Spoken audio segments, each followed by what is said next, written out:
Good morning, my friends. Welcome to our New Testament challenge. Today I'm going to be sharing with you some thoughts from the 10th chapter of the book of Romans. Chapter 9, Paul spent talking about the election of the Jews, and chapter 8 talked about sin, but then he ended up with grace and who will separate us from the love of Christ. No one. And so he kind of goes back and forth with good news, bad news, good news, kind of making sure everything is covered. And here at the end, in chapter 10, he talks about righteousness and being made right with God is available to all. Let's see. Verse 9 is important. It says, "Because if you confess with your lips that Jesus is Lord and believe in your heart that God raised him from the dead, you will be saved." If you believe and confess, again, believe in your heart that faith, God makes the offer, but he does not force the offer on us. And so we need to believe. We're called to believe and then confess. And here's the thing. I know when we have folks join the church, as much as some folks hate this, we generally ask them to come up in front, and I'll ask them a series of questions, and so it's important, I believe, to confess your faith in one form or another in front of the congregation, in front of a group of people.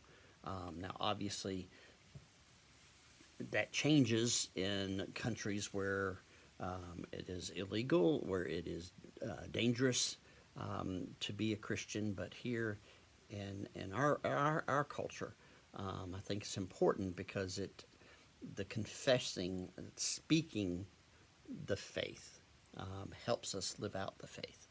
And then he says,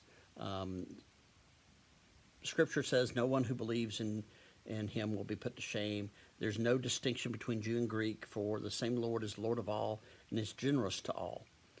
Everyone who calls on the name of the Lord shall be saved. Everyone. And so even those we dislike, even those who have done us wrong, even those who have hurt us, or hurt our loved ones, if they call upon the name of the Lord, they will be saved. And there are people who think that of us, who think we are evil, who think we have done something bad. If we call upon the name of that, same grace is available to all. And we need to, rather than focus on, that person doesn't deserve grace, we need to think about how blessed we are that we have received grace. Again, turning the focus on us. And then it talks about how are they to call on one in whom they have not believed, and how are they to believe if they haven't heard. So he talks about the importance of preaching, of teaching, of sharing the gospel. Faith comes from what is heard, and what is heard comes through the word of Christ. It is both an honor and a privilege and a great responsibility to preach the word, to share the word. There are times when I struggle with it. There are times, though, it's kind of like Jeremiah that says, it's like a fire burning deep within. I try to hold it in, but I can't. It's going to come forth.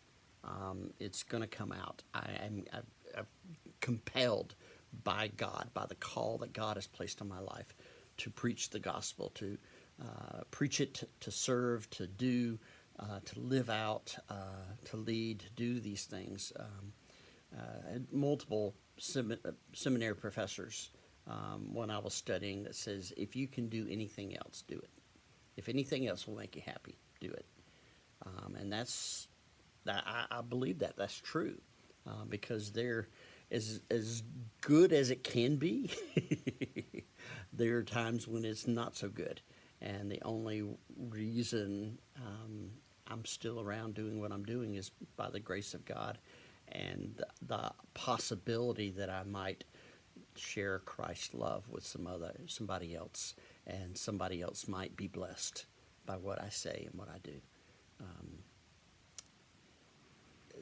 The good news is God uses imperfect vessels to show forth a priceless gospel. God uses me.